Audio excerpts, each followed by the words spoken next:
On a warm summer night in August of 1976, four friends were sitting around a blazing campfire in the middle of the Maine wilderness. They had been out there for days, fishing, canoeing, living off the grid, no distractions, just silence, stars, and the occasional call of a loon echoing across the lake. Around midnight, the four men push off from shore in a canoe. They're looking to do some night fishing under the stars.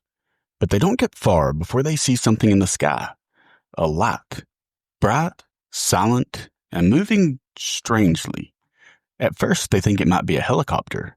But this thing, it doesn't make a sound. And then, just as quickly as it begins, it descends and a beam of light suddenly bursts out of its base and locks onto their canoe. The light lights up the lake. They panic. They start paddling as fast as they can toward the shore. And then, everything goes black.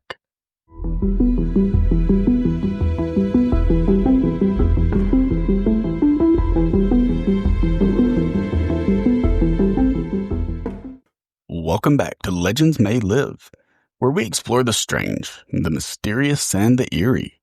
Today we're diving into one of the most chilling and controversial alien abduction cases in U.S. history, the Allagash Abductions.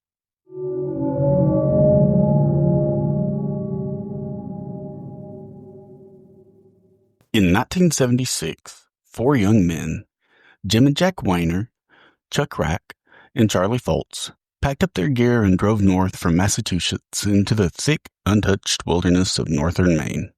Their destination? The Allagash Wilderness Waterway.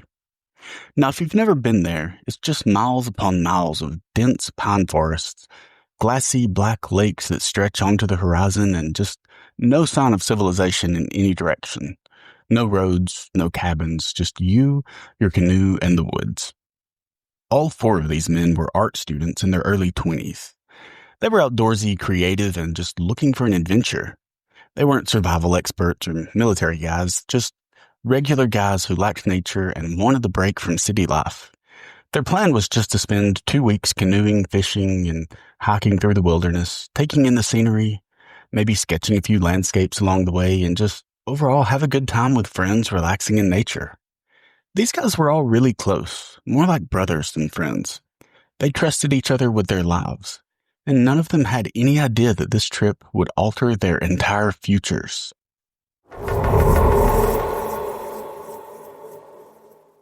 Over the first few days, everything went according to plan.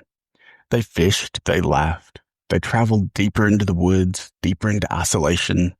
By day 4, they were camping near a remote section of Eagle Lake, a place so quiet that they could almost hear their own heartbeats at night. But that night, they did something a little bit different. They decided to go out on the lake for some night fishing, so they built a massive campfire before heading out. They wanted to make sure that the fire was big enough to be seen from the lake so that they could easily find their way back.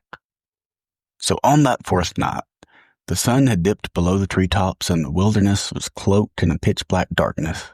The only light came from the roaring fire and the shimmering surface of Eagle Lake. It stretched out before him like a mirror in the night sky. After admiring the beauty for a moment, the guys pushed off in their canoe. Jim and Jack were in the front, and Chuck and Charlie were in the back. They carried only a flashlight, their fishing gear, and the knowledge that the fire on shore would guide them home. And they paddled out maybe 150 feet from shore, and the lake was still silent. The only movement and the only sound was from the men. That's when Jack looked up, and he saw this really bright star. But right off, he noticed that it was moving, slowly and steadily, and completely silently.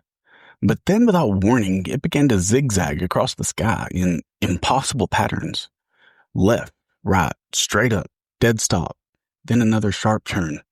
Whatever this was, it was definitely not a plane or helicopter. And then it got closer and closer, but still this thing didn't make a sound. Then light suddenly stopped and hovered, and then from the bottom of it, a beam of light shot down. It was like a crazy bright spotlight.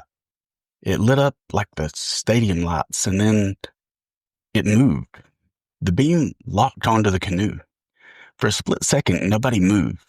Nobody spoke, and then pure panic set in. They started paddling with everything they had back to the shore. But as they moved, the beam followed them. It stayed locked on, just tracking their every motion like a predator. Charlie turned around and aimed the flashlight at the object, and as soon as the beam of his flashlight hit, everything went white. Then, the next thing they knew, they were on the shore, standing, just there. No memory of paddling back, no memory of getting out of the canoe, nothing. They looked at the fire that they had built just before they left. That huge, blazing fire. Now it was barely smoldering, which meant hours had passed. But to them, it felt like minutes. They were dazed, exhausted, and Jack described the feeling later as this heaviness in the air. Something unspoken passed between them. None of them said a word about what had happened. Not that night, nor the next day, not for years. But something had happened, and deep down, they all knew it. After that night on Eagle Lake, the four men packed up and ended their trip. They went home, back to classes, jobs, girlfriends. Life carried on, at least on the outside. But something had changed, something they couldn't put into words. And for the next few years, none of them really talked about what they saw, because none of them really knew what they had seen. But then, nearly 20 years later, the past came back. Jim Weiner, one of the twins, started suffering from sudden, violent seizures. Doctors couldn't explain them, and then the nightmares began. He would wake up in a cold sweat, trembling, unable to breathe. In his dreams, he was lying flat on a metal table, surrounded by figures, not human, tall, thin, gray, with long fingers and huge black eyes. He was being examined, prodded, poked, studied like an insect under a microscope, and then he'd wake up. Eventually, Jim confided in his brother Jack, and what Jack said next made his blood run cold. He had been having the same nightmares. In fact, so had Charlie, and so had Chuck. 4 men from 4 different homes, all plagued by the same dream, the same beings, the same memories of that night at the lake. Jim eventually reached out to Jay Fowler, a well-known UFO researcher affiliated with the Mutual UFO Network. Ray listened to their story and suggested that they undergo something called hypnotic regression therapy. Now, if you're not familiar with it, hypnotic regression is a method used to access repressed memories, particularly in trauma cases. The idea is that the mind locks away things it can't handle, but under hypnosis, sometimes it lets go. Each man was hypnotized separately. Different sessions, different days, no contact with each other beforehand. And yet, their stories matched. They all described being taken aboard a craft, each of them lifted by that beam and brought into a cold, metallic room filled with blinding white light. They were separated from one another, stripped, placed on hard tables, and the beings didn't speak, not with words anyway, but the men said that they heard them in their minds. The creatures examined them, inserted tools into their mouths, their noses, even their genitals. One of the men said he felt like a specimen. Another said he felt like he was going to die. Then, just as suddenly as it began, it was over. They were back in the canoe, back on shore, like nothing had happened, except everything had. So, what really happened to Jim, Jack, Charlie, and Chuck that night on Eagle Lake? If you ask them, they'll tell you exactly what they remember, because they've never changed their story. Not once. Even now, decades later, they maintain every word of it. But of course, not everyone believes them. Skeptics point out that all 4 men were artists, creative type, people capable of constructing a shared narrative. Some have suggested that they created the story for attention, a hoax, maybe even an inside joke that went too far. There's also the matter of hypnotic regression. Studies have shown that hypnosis can lead to false memories, especially if the person conducting the session asks leading questions, even unintentionally. The brain is complicated, and in situations involving trauma or missing time, it has a way of filling in the blanks, sometimes with dreams, sometimes stories, and sometimes with things that feel real, even if they're not. And then there's Chuck Rack. Years after the event, he gave an interview where he said he didn't remember being abducted like the others. He didn't deny that something strange happened, but he cast doubt on the alien abduction part of the story.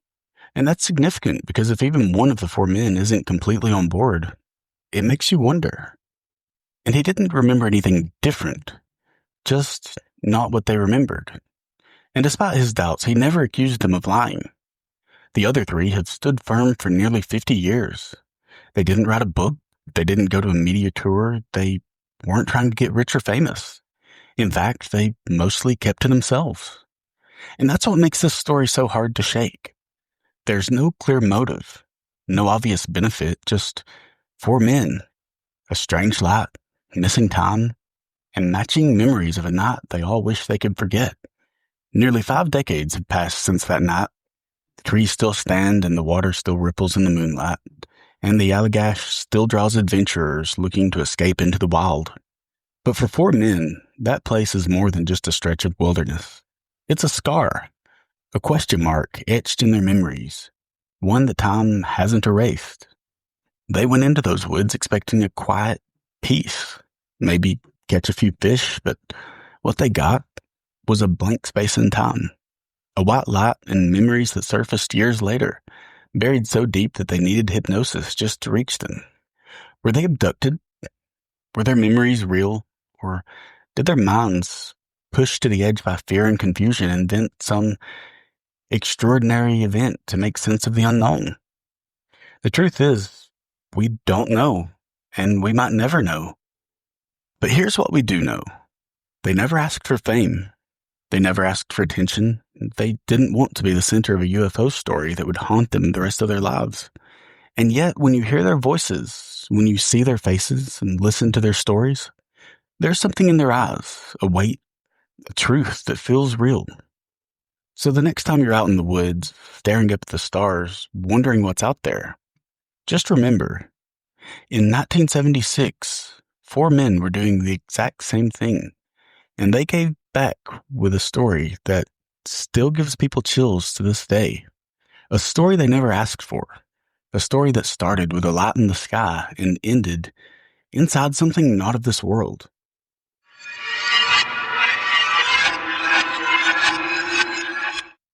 That's it for today's episode of Legends May Live. If you enjoyed today's story, don't forget to like, subscribe, and share with a friend who loves an odd tale. Until next time, keep your eyes open and keep a lookout, because legends may live.